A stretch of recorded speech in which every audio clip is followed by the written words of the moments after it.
gracias a todos por estar compartiendo con nosotros.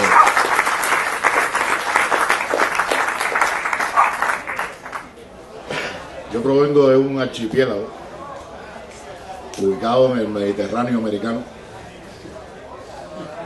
que pertenece a una gran patria que fue dividida, que fue balcanizada para poder ser dominada. Una tierra, una patria que comienza en el río Bravo y que termina en la Patagonia. Cuba ha estado además ubicada en lo que los mismos norteamericanos dijeron una vez, que era la frontera del imperio. La suerte de estar en la frontera del imperio nos ha situado siempre en una situación de privilegio, por un lado, porque nos ha tocado defender a esa patria grande desde su mismo nacimiento, y por otra parte ha obligado a los cubanos a defender su tierra toda la vida, con toda la fuerza y con toda el alma. Pudiéramos hablar de terrorismo. Por ejemplo, en 1897, estoy yendo del siglo XIX, decía que en el mismo siglo XIX, a punto de cometer el acto que los llevó a agredir a Cuba y a ocuparla militarmente y a arrebatarle el triunfo a las tropas libertadoras que luchaban contra España, un político norteamericano de la época, de apellido Beckenbridge, lanzó un memorándum que decía, orientando a las tropas americanas a lo que había que hacer en Cuba. Estamos hablando del siglo XIX. Y ese hombre decía, destruir todo lo que esté al alcance de nuestros cañones,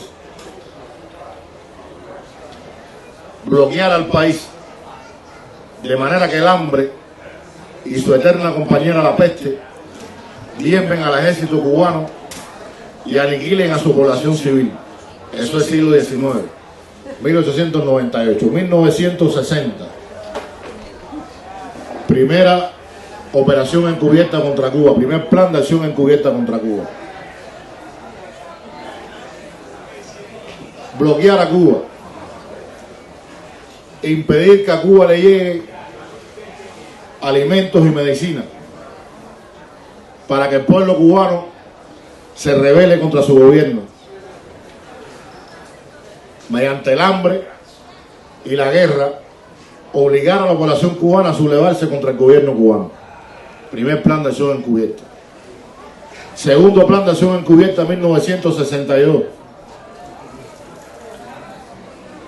Impedir a toda costa el comercio de Cuba con el resto de los países del mundo. Llevar a cabo una guerra económica, y fíjense ustedes que el nombre que le dan, el nombre que le da el imperio al bloqueo no es bloqueo, y mucho menos embargo. Está en los documentos desclasificados de la CIA, a los cuales puede acceder cualquiera en Google hoy en día, porque están ahí claritos. Y el gobierno norteamericano dice con toda claridad, llevar a cabo una guerra económica que destruya la economía cubana mediante el sabotaje e impedir el comercio de Cuba, para que el hambre y la enfermedad diezmen a la población civil y el pueblo cubano se subleve contra su gobierno. 62. Esa ha sido una constante en todos los planes de acción del gobierno norteamericano contra Cuba. Está en los documentos desclasificados de la CIA, uno por uno, hasta el día de hoy. El gobierno de Estados Unidos lleva a cabo una guerra biológica contra Cuba. Una guerra biológica que provocó en los años 80 la muerte de más de 200 niños cubanos cuando introdujeron el dengue en el país. El dengue no era oriundo de Cuba, el dengue no es una enfermedad cubana. Para poner la situación aún más grave todavía, no solamente introdujeron el dengue en el país, sino que además impidieron que Cuba comprara los medicamentos para salvar la vida de los niños que se encontraban muriendo en los hospitales.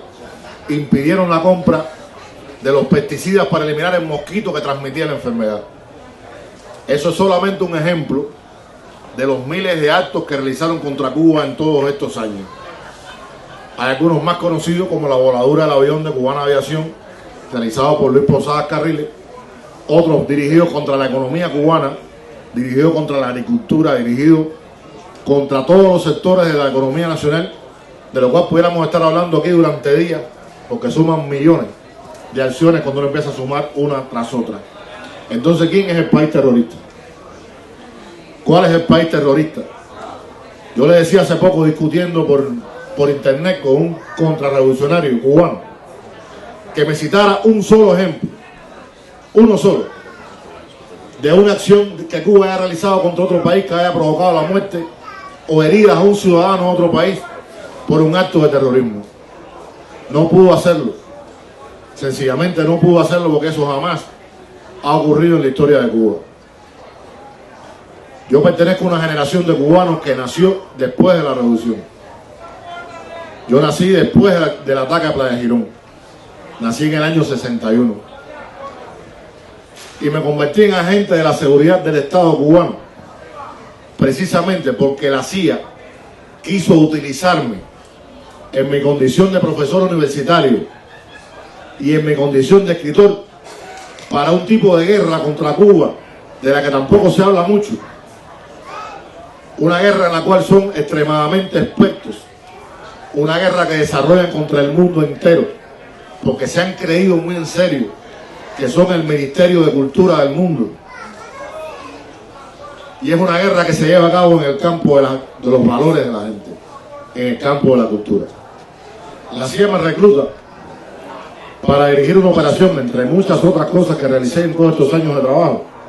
Pero voy a contarles hoy, voy a narrarles hoy la más importante de todas, por las consecuencias que pudo tener para mi país, que se llamó la Operación Génesis. Yo fui el jefe en Cuba de una operación de la CIA que se llamó Génesis. Génesis es una operación dirigida a la juventud cubana, una operación de guerra cultural dirigida a los universitarios cubanos. Génesis perseguía, a través de un plan de becas, formar jóvenes cubanos, estudiantes universitarios cubanos, en universidades europeas, como líderes para el cambio en Cuba. Esas becas que otorgaba, que se daban a través de la CIA, que incluía la beca absoluta, hacia el pago de todo, los gastos, incluso los gastos de viaje, los gastos consulares, tenía una sola condición: que esa persona entrenada por ellos debía regresar a Cuba obligatoriamente al año, en cuanto concluyeran sus estudios en cualquiera de estas universidades a las cuales iban a ser convocados.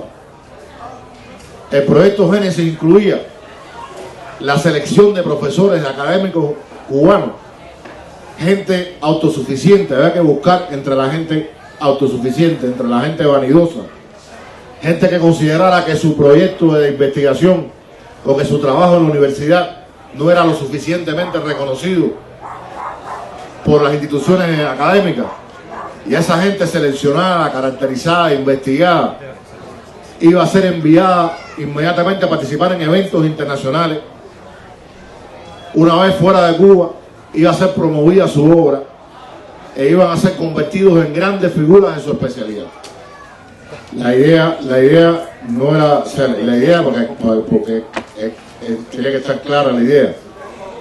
O sea, la idea no es que esos profesores se quedaran fuera de Cuba, sino que esa gente que estaba descontento con Cuba, no con la universidad, con la institución, fueran aprovechando su autosuficiencia, la vanidad de la que tenían, fueran convertidos por la CIA fuera de Cuba, a través de la fachada que utilizan en diferentes universidades, como figuras relevantes de su especialidad, de manera que estuvieran agradecidos siempre a aquella gente que había promovido su obra, porque el objetivo no era que hablaran más de Cuba, sino que regresaran a Cuba y fingieran ser gente revolucionaria, como mismo esos estudiantes entrenados por ellos debían fingir ser gente revolucionaria, como mismo yo, que era un agente de la CIA en esa universidad, debía fingir ser un revolucionario, lo que no me era difícil porque lo era en realidad, pero la CIA me entrenó para parecer una persona revolucionaria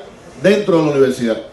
porque el objetivo es crear dentro de las instituciones cubanas, de ese centro académico cubano, una especie de quinta columna, una organización que con un lenguaje de izquierda, con un lenguaje aparentemente revolucionario, jugar un papel determinante en el momento en que en Cuba se produjera la desaparición física de los líderes históricos de la revolución.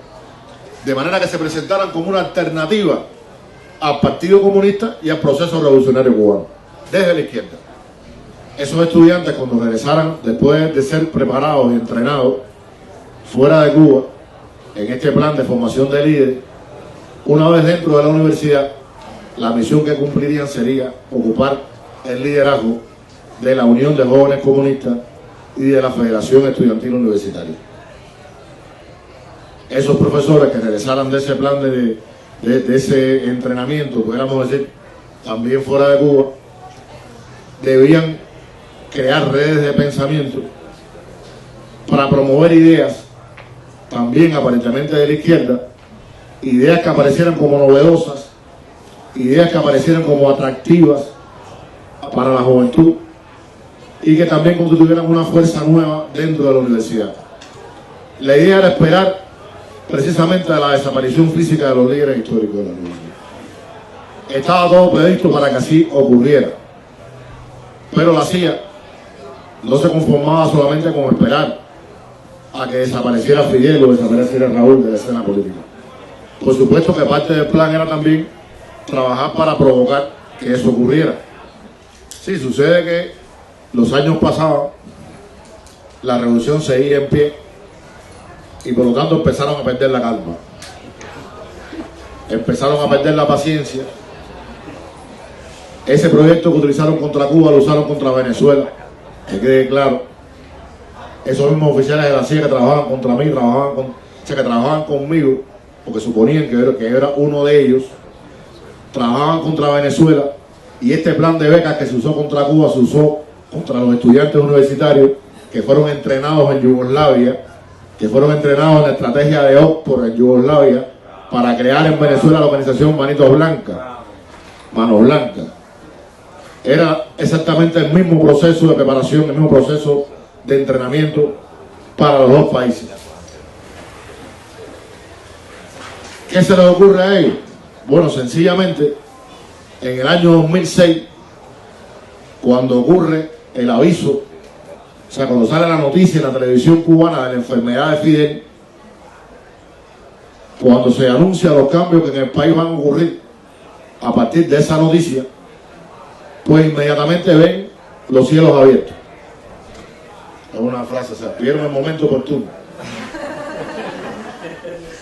Vieron el momento oportuno. Iba a buscar 2 o 3 símiles ahí para que no se fuera. El traductor ya está preocupado. Y entonces era el momento de actuar. Precisamente hay que impedir que la revolución continúe. Y entonces organizan una serie de provocaciones en diferentes puntos de Cuba.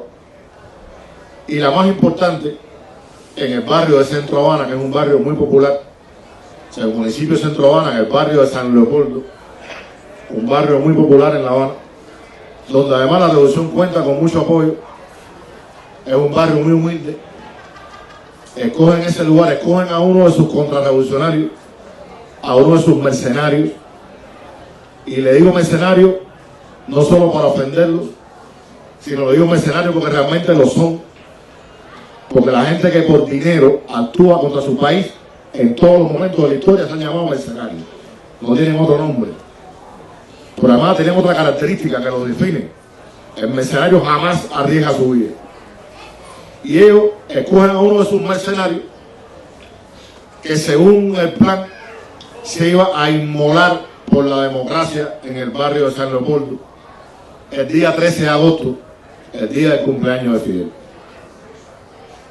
El plan lo prepara en La Habana un jefe de la CIA que trabajaba en la sección de intereses de los Estados Unidos de América. Ustedes saben que nosotros no tenemos embajada entre los dos países, porque hay secciones de intereses que representan, debieran representar los intereses de los dos países. Pero en el caso de la embajada de esa sección norteamericana, es el Estado Mayor de la Contrarrevolución en Cuba. Y este señor, de nombre de Drew Laken, que trabajaba como funcionario en esa embajada, como jefe de la oficina de prensa y cultura, va a ser el jefe de esta operación en La Habana y va a ser el hombre que va a organizar ese supuesto levantamiento en Centro Habana. Cuando él contacta conmigo para explicarme el plan, yo le explico lo peligroso que eso puede ser para su héroe, porque le explico que ese hombre, si sale el 13 de agosto, el día del cumpleaños de Fidel, a un barrio humilde como ese, un barrio revolucionario como ese, a lanzar proclamas y a levantar a la gente, la respuesta de la gente pudiera ser dura contra él. Cuando ocurre eso, este cubano mercenario escogido por ellos para realizar la acción en San Leopoldo, yo le explico al jefe de la CIA que ese hombre puede correr peligro, y el jefe de la CIA me dice que lo mejor que a nosotros nos puede ocurrir, hablando con nosotros, porque nos consiguiera uno de ellos, es que ese hombre lo mataran en el Centro Habana. Si lo mataban, pues perfecto. ¿Cuál era la idea? Comenzar esa provocación en Centro Habana, un pequeño alboroto, como le llama el mismo, una pequeña bulla, pequeño escándalo. Y entonces toda la prensa internacional, que con una sumisión increíble, porque estuvieron todos ahí, no faltó nadie, imagínense ustedes todos los grandes medios de prensa convocados por un funcionario de una embajada americana en Cuba, y no faltó ninguno.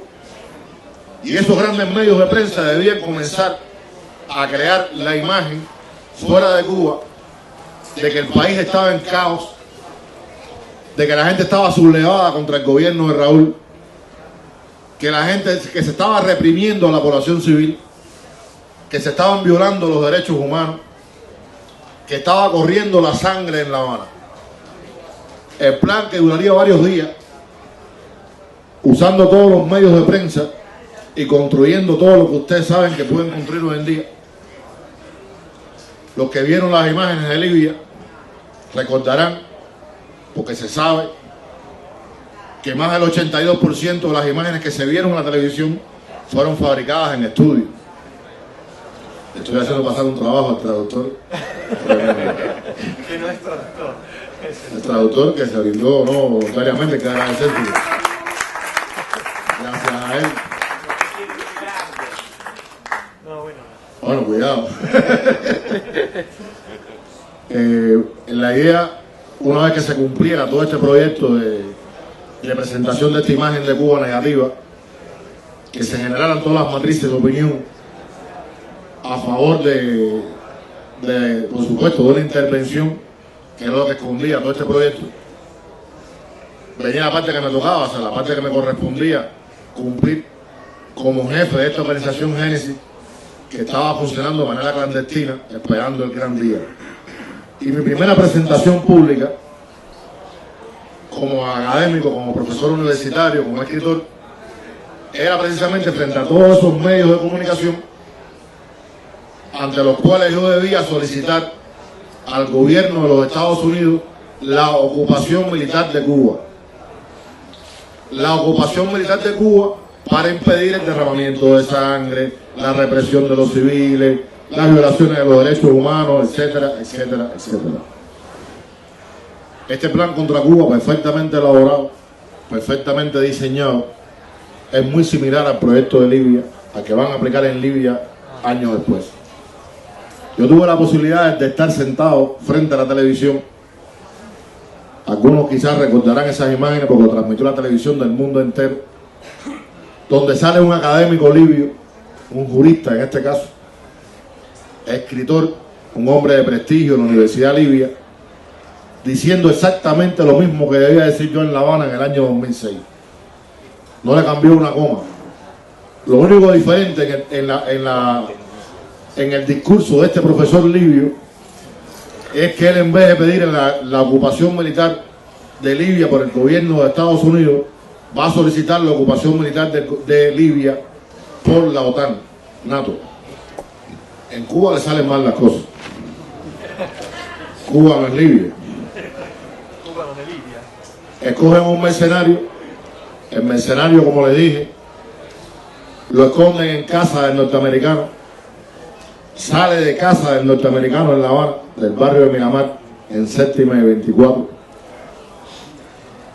Llega, sale caminando de casa del norteamericano, avanza alrededor de 4 o 5 cuadras, se detiene a varios kilómetros de distancia del lugar donde tenía que hacer la acción. Amanecía en La Habana a esa hora, bien temprano.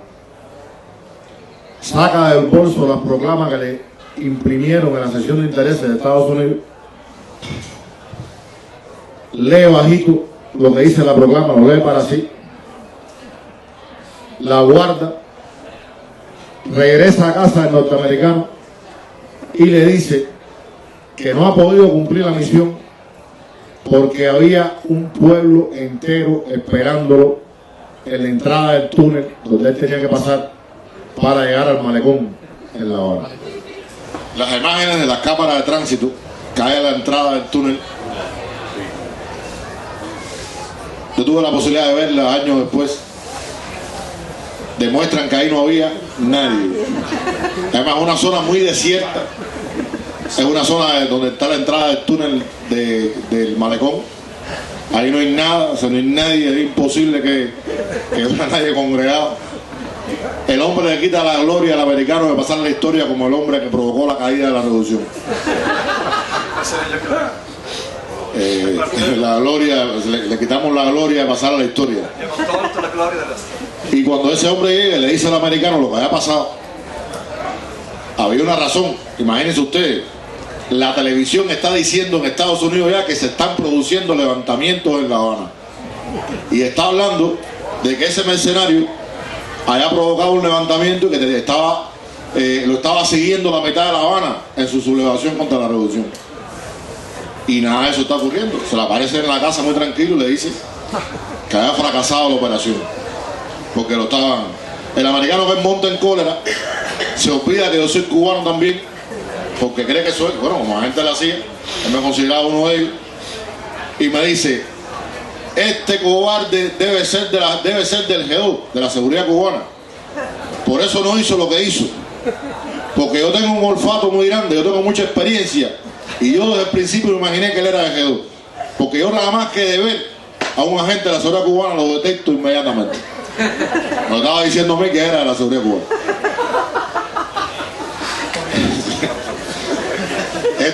Este señor, bueno, el plan se le viene abajo completamente, fracasa el plan, no puede ocurrir en ese momento. Pero para que tengan una idea ustedes de quiénes son los terroristas verdaderos en esta historia, ese plan contra Cuba en ese momento incluía un ataque aéreo quirúrgico, como le dicen ellos, contra la capital del país. Era lo primero que iban a hacer. El plan de ocupación militar establecía la ocupación de Cuba por 3 años. 3 años de ocupación militar. A los 3 años iban a nombrar a un gobernador militar norteamericano, una especie de dueño de vida y hacienda, de vida y muerte en Cuba, que a su vez iba a nombrar gobernadores provinciales. Iban a estar 3 años más ocupando militarmente el país. En esos segundos 3 años, en esa segunda etapa, iban a redactar una constitución en Washington para Cuba. Un documento escrito además por políticos norteamericanos, donde ni siquiera había cubanos de los que viven en Estados Unidos. En esos 3 años de la segunda etapa iban a crear una comisión económica integrada por banqueros, empresarios norteamericanos, que se ocuparían de reestructurar la economía cubana. Y todo el mundo se preguntará, bueno, ¿por qué todo eso en la segunda etapa y por qué no en los 3 primeros años? Porque en los 3 primeros años la misión que tenía el ejército norteamericano era quebrar la resistencia del país. En esa condición de quebrar la resistencia del país, en esos 3 años se establecía la condición de combatiente enemigo. ¿Saben ustedes lo que es un combatiente enemigo para los Estados Unidos? El combatiente enemigo es el hombre que está preso en Guantánamo y que está preso en las cárceles secretas, que no tiene derecho ninguno y al cual no se le puede reclamar ninguno de los derechos que establece la Convención de Ginebra y ninguna de las convenciones que establecen el trato a los prisioneros de guerra. Y la condición de combatiente enemigo se establecería en Cuba a los miembros de los comités de defensa de la revolución, que en Cuba estamos hablando del 98% de la gente. O sea que el cubano sería considerado exactamente igual que los prisioneros que tienen hoy en las cárceles secretas en muchísimos lugares del mundo. Eran 3 años de exterminio reconocido por el mismo gobierno de los Estados Unidos. Entonces, ¿quiénes son los terroristas? ¿Qué son los terroristas? La idea de incluir a Cuba una y otra vez como gobierno que patrocina el terrorismo busca precisamente justificar todas las acciones que realizan contra Cuba, todas y cada una de las acciones que hacen contra Cuba. Cuba posiblemente sea el único país en el mundo que tiene que vivir y trabajar y crecer y mantener los niveles que tiene de salud, de educación, de seguridad ciudadana, sin recibir crédito de nadie. Porque el país del mundo que se atreva a otorgarle un crédito a Cuba para desarrollar cualquier tipo de plan de desarrollo estaría incluido entonces en un país, o el banco que se atreva a hacerlo, en un banco que está colaborando con un país que patrocina el terrorismo. Por lo tanto, ese banco, ese país, ese gobierno puede ser sancionado, ese gobierno puede ser castigado. El banco que se atreva a trabajar con activos cubanos, a trabajar con dinero cubano, es castigado por esa misma razón. Ejemplos abundan de bancos que han sido multados con cifras millonarias por trabajar con dinero cubano. Fíjense ustedes, ya no es ni siquiera por dar crédito, sino por servir, como hacen todos los bancos, para trabajar con dinero en acciones comerciales. Eso le permite al gobierno norteamericano además perseguir cualquier tipo de acción comercial que Cuba realice con cualquier país del mundo. Considerar a Cuba un país terrorista e incluirlo en esa lista le permite robarse las patentes cubanas, le permite hacer cuanta barbaridad se le ocurra hacer en el mundo contra cualquier negocio que Cuba haga en cualquier parte y perseguir todo lo que Cuba hace en cualquier parte. El dinero que Cuba tenía, los activos cubanos que se encontraban en bancos norteamericanos al triunfar la revolución, están congelados. Nunca Cuba podía utilizar ese dinero para nada, se quedó en los bancos americanos. Ese dinero ha sido repartido arbitrariamente por el gobierno norteamericano a quien le ha dado la gana a ellos de repartirlo.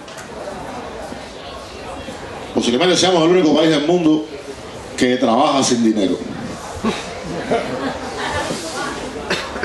Lo que demuestra que cuando hay voluntad política y cuando hay una revolución auténtica que cuenta con el apoyo de la mayoría de la gente y que está dispuesta a seguir adelante y que está dispuesta a hacer de verdad lo que tiene que hacer un país con sus ciudadanos, que es protegerlos, que es garantizarles la mejor vida.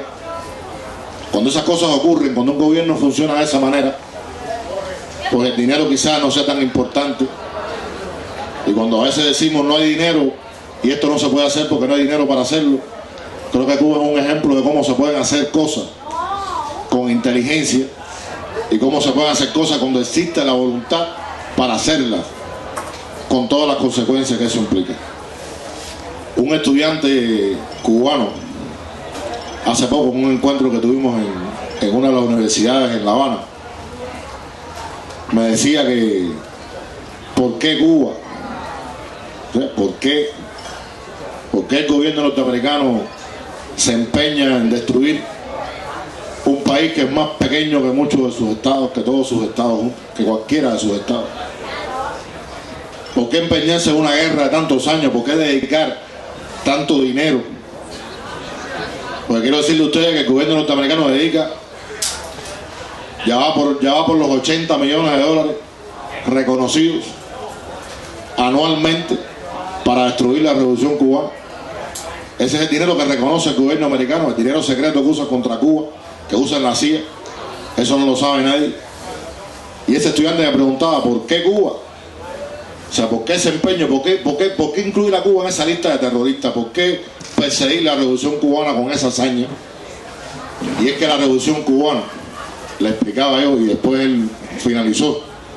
Voy a finalizar también esta parte con la palabra que es de ese estudiante. Yo le explicaba, el problema es que Cuba es un proyecto cultural. O sea, Cuba defiende un proyecto cultural alternativo. Cuba defiende un proyecto cultural disidente. Disidente de ese poder global del capitalismo, de esa cultura del capitalismo. Y el problema de ese proyecto que Cuba defiende es que está validado por más de 50 años de existencia. Pero tiene además una característica que lo hace más peligroso todavía para el capitalismo en el mundo entero. Es que es un proyecto que ha sido capaz de alimentarse de todas las contraculturas que genera. Se ha sido un proyecto capaz de crecer constantemente, de cambiar constantemente, de revolucionarse constantemente. Por eso los cubanos no decimos el Estado socialista cubano. Por eso los cubanos no decimos solamente el socialismo cubano, decimos la revolución cubana. Por eso los cubanos decimos que somos revolucionarios. No decimos, nosotros somos comunistas, no le quepa duda a nadie, y lo vamos a seguir siendo toda la vida. Pero cuando nos referimos a eso decimos somos revolucionarios cubanos. Y somos revolucionarios cubanos porque la revolución cubana es un proceso cultural que ha cambiado siempre, constantemente, y que ha sabido crecer constantemente, y eso no lo van a perdonar nunca en la vida. Ese estudiante en ese intercambio me decía, recordemos una frase de Fidel: lo que no nos van a perdonar nunca los imperialistas es que hayamos hecho una revolución socialista en sus propias narices.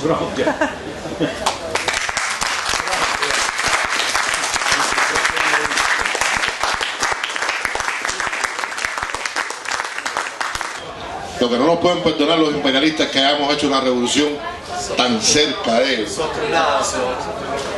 que hayamos hecho una revolución a 90 millas de las costas de ellos, y que además hayamos sido capaces de defenderla durante todos estos años.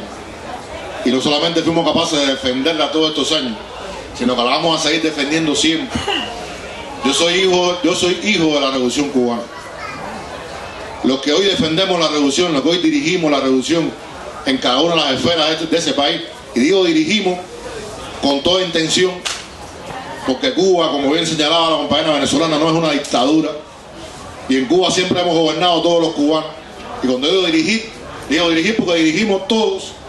En Cuba no se hace nada que no se consulte con la gente, nunca se ha hecho, y esa es una característica de la revolución. Por eso digo con toda seriedad, con toda razón de causa, los que dirigimos hoy la revolución somos los jóvenes que nacimos con ella, pero los jóvenes que ahora están alcanzando la edad para poder hacerlo, que son los hijos nuestros, están también ya dirigiendo la revolución, participando en la construcción del socialismo, participando en la defensa de esa revolución.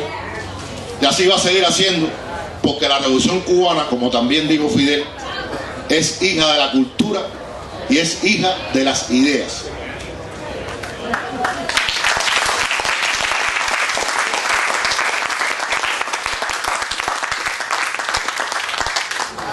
Il suo rapporto con la famiglia e con la gente in cui viveva, gli amici, così, essendo un rivoluzionario, però far credere che è un controrivoluzionario, come l'ha vissuta? Bravo, la stessa cosa delle due compagne.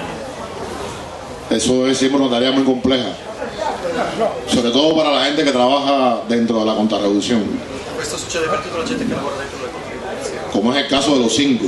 O sea, como es el caso, yo siempre cuando me encontraba en situaciones complejas, pensaba en lo difícil que debía ser para alguien dejar a su familia atrás, hacerse pasar por alguien que tú no eres abiertamente, recibir el rechazo de los demás, recibir además la pérdida de amigos que te son queridos, a los que uno quiere mucho durante toda la vida. Yo era, quizá lo mío era un poco más fácil, porque la CIA me entrenó para parecer revolucionario, aunque parezca cómico. Imagínense ustedes un norteamericano oficial de la CIA enseñándome a mí cómo hablan los revolucionarios, cómo se comportan los revolucionarios. No tenía la menor idea de qué cosa es eso. pero intentaban prepararme. No obstante, yo tenía que mantener una conducta, tenía que mantener una actitud que los convenciera a ellos de que yo debía ser educado por ellos para ser un revolucionario. O sea, era un juego complicado. Y bueno, eso siempre trae problemas con las amistades, con los compañeros de la universidad, sobre todo gente que dejó de hablarme durante años, que no quería saber nada de mí porque era un hombre que le gustaba mucho la vida capitalista, me gustaba mucho el consumo, me gustaba la buena vida, según la visión capitalista de lo que es buena vida. Y eso es siempre una tarea muy compleja y muy difícil a la que tienes que sobreponerte. Lo que pasa es que para mi generación, yo lo hablaba con mis estudiantes hace unos días, o sea, yo soy la generación, como les decía ahorita, que nace con la revolución. Nosotros siempre nos preguntábamos que qué podíamos hacer, o sea, que qué le tocaba a mi generación hacer para ayudar a la revolución, para que la revolución siguiera adelante, para que pudiera defenderse de toda esa agresividad. Y el hecho de que me confiaran, de que la revolución me confiara una misión como esta, el hecho de que creyeran que yo era capaz de hacerlo, pues constituía un elemento importantísimo para poder soportar y para poderte crecer ante cualquier dificultad, que creo que es la misma motivación que tienen los cinco son de mi generación, son gente que nacieron en los mismos años que yo, y ese heroísmo que a nosotros nos impulsaba todos los días cumpliendo la tarea en Cuba, porque en mi caso era al revés, yo era un agente de la CIA trabajando en Cuba, según agente que la CIA supuestamente había infiltrado en Cuba para hacer su trabajo, y eso te acompañaba siempre, te acompañaba todos los días. Yo decía, nunca podré pagarle a la revolución cubana, nunca podré pagarle a mi gente que me haya confiado hacer una cosa como esta, que me haya confiado la posibilidad de combatir al enemigo en su propia fila, que me haya confiado la posibilidad de derrotarlos, de engañarlos, de hacer que se equivoquen todos los días, porque hay una característica que tiene el combatiente revolucionario, que tiene el combatiente revolucionario cubano sobre todo, y es que nosotros jamás cobramos nada por eso. O sea, quiero decirle a ustedes que un agente de la seguridad del Estado cubano nunca cobra un centavo por el trabajo que realiza. Yo cobraba mi salario en la universidad únicamente, y el dinero que la CIA me entregaba, se le entregaba a la revolución. No se usaba un solo centavo del enemigo. Eso lo habíamos aprendido de la herencia que habíamos recibido, porque los combatientes de la Sierra Maestra jamás cobraron un centavo. No era como los soldados de Washington, que estuvieron a punto de ser derrotados porque se lanzaron en masa a los dirigentes de la Revolución Americana porque no habían recibido el sueldo. Es como nuestros combatientes de la Sierra, como nuestros mambises en la lucha contra España, que pelearon 30 años contra el imperio más grande de la época sin recibir un solo salario, un solo centavo. Se hace por convicción. Entonces, esa posibilidad de estar en esa primera fila hace que uno se crezca ante todas esas cosas. Muchas veces la gente se pregunta cómo es posible que Gerardo Hernández pueda resistir todo eso, si lo único que tiene que hacer es declararse culpable. O sea, lo único que hace falta que haga es que diga que sí, que es verdad. Lo único que tiene que hacer cualquiera de esos muchachos es decir que sí era verdad, que sí, que trabajaban como agentes para Cuba y que estaban espiando. Y una simple palabra como esa los hubiera llevado a pequeñas penas de prisión. Pero la dignidad del combatiente revolucionario, la dignidad de esos hombres, la dignidad y el honor de saber lo que estaban defendiendo, los hizo crecerse y soportar el tiempo que sea necesario, incluso perder la vida si hace falta, pero no doblegarse jamás frente al enemigo, no rendirse jamás frente al enemigo. Y eso es una característica que aprendimos nosotros de la generación que nos antecedió. Por lo tanto, ¿qué puede significar que alguien que me conocía pudiera equivocarse con relación a quién yo era? ¿Qué puede significar para mí realmente cualquiera de esas, de cualquier disgusto humano o cualquier problema humano que pudiera encarar en esos días, comparado con el tremendísimo honor de servir en la primera línea de combate de la revolución? Esa era la motivación más grande y es la motivación que nos ha movido siempre. Y como te decía ahorita, creo que nunca terminaré de agradecerle a la Revolución Cubana que haya confiado en mí para cumplir una misión como esa.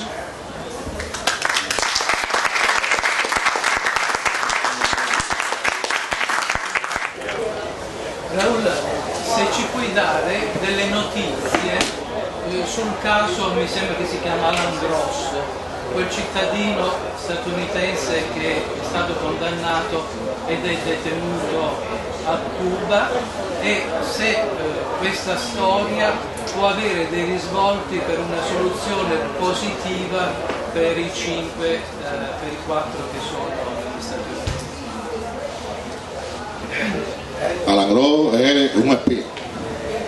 O sea, a diferencia de los 5, es un espía. Un espía probado, confeso, demostrado. Yo fui testigo en el juicio de Alan Gross. Y fui testigo en el juicio de Alan Gross porque él es detenido en Cuba por introducir en el país 3 equipos de comunicaciones, estaciones Vigan, exactamente igual al que tenía yo para comunicarme con mi centro de la CIA en los Estados Unidos. Esa estación Vigan, esa estación de comunicación, equipo de comunicación, utilizaba una tarjeta elaborada en los laboratorios de la CIA que lo convertía en un equipo irrastreable. O sea, no existía ningún medio técnico en Cuba ni en el mundo que pudiera detectar ese equipo transmitiendo hacia los Estados Unidos. Esos eran los equipos que Alan Gross trató de introducir en el país, con los cuales fue capturado. No era, como se planteaba en ningún momento, para favorecer la comunicación internet de los cubanos, porque si el gobierno norteamericano tuviera interés en favorecer la conexión internet de los cubanos, sencillamente permitiría a sus compañías hacer negocio con Cuba, pero no lo permiten. Entonces Alan Gross venía a Cuba con un proyecto de instalar esos gigantes, esos equipos de comunicaciones en 3 zonas diferentes del país y establecer comunicaciones directas con Estados Unidos. Los fines de esas comunicaciones no tienen nada que ver con crear redes de conexión a internet ni nada que se parezca. Nosotros lo denunciamos en ese momento, yo fui testigo en el juicio. Cuando él lo capturan en La Habana, mi jefe en la CIA estaba en La Habana, sale huyendo a los Estados Unidos, me manda una señal de peligro, me avisa de que hay peligro, y en el aviso me dice: destruye el Vigan, destruye el equipo de comunicaciones, desaparécelo. Yo le pregunto por qué, y me dice: tienes que desaparecerlo porque es muy peligroso, y si te capturan en La Habana con ese equipo puede ser muy peligroso para ti, para mí y para alguien que cayó preso. Y esa misma noche otro de los jefes míos se pone en contacto conmigo, preocupado porque me pueden capturar, porque tienen miedo que Alan Gross hable y que pueda señalar de alguna manera mi presencia en La Habana como agente secreto de la CIA. Y el otro jefe me dice: cogieron a un norteamericano de los nuestros que estaba, no voy a decir la palabra en cubano, que estaba comiendo mierda, así lo digo, en La Habana, y que lo cogieron comiendo eso, lo que demostraba exactamente que ese hombre no era un viejito inocente que había traído nada, sino que estaba perfectamente vinculado con mis jefes, que sabían que estaba en La Habana lo que estaba haciendo en La Habana. Nosotros lo denunciamos en ese momento, pero a él se le ocurre después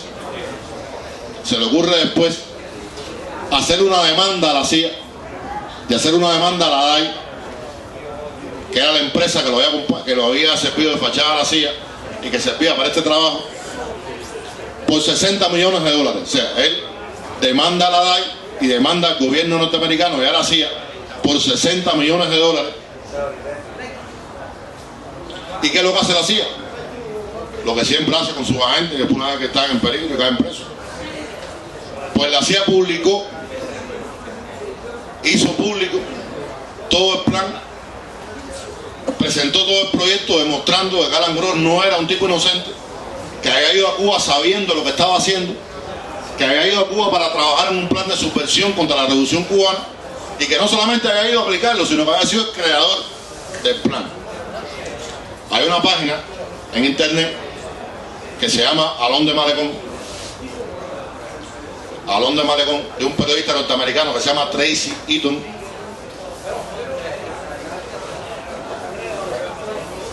Y hay una página en internet cubana que se llama La Pupila Insomne, de Irobel Sánchez, un bloguero conocido cubano, donde pueden buscar toda la información que la CIA ha sacado a la luz pública, demostrando ellos mismos, para no pagarle los 60 millones, que ese hombre realmente no era un tipo inocente. Lo mismo que Cuba había hecho en el juicio. El gobierno americano lo presentó públicamente después para demostrarte que el hombre no era un inocente.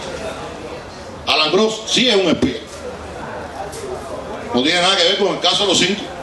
Los 5, usted lo sabe, eran 5 combatientes cubanos que fueron a infiltrarse en grupos terroristas para avisar a Cuba, para alertar a Cuba de las acciones contra Cuba. En este caso, es un agente experto que viene a subvertir el orden interno en Cuba, que viene a crear redes de información, que viene a crear redes de espionaje en Cuba para enviar información hacia los Estados Unidos, que son cosas muy diferentes. Nosotros, por supuesto, siempre se ha planteado que si el gobierno norteamericano está dispuesto a negociar con Cuba en esa materia, eso se ha hecho público millones de veces. Incluso hay grupos de solidaridad con Cuba que han intentado establecer en determinado momento algún tipo de negociación bajo esos términos. Pues bueno, habría que verlo. Si yo te puedo decir a mí en lo particular, en lo personal, yo no cambio mercenarios por combatientes revolucionarios. Pero bueno, está primero, esa es mi opinión como combatiente y como soldado y como ciudadano.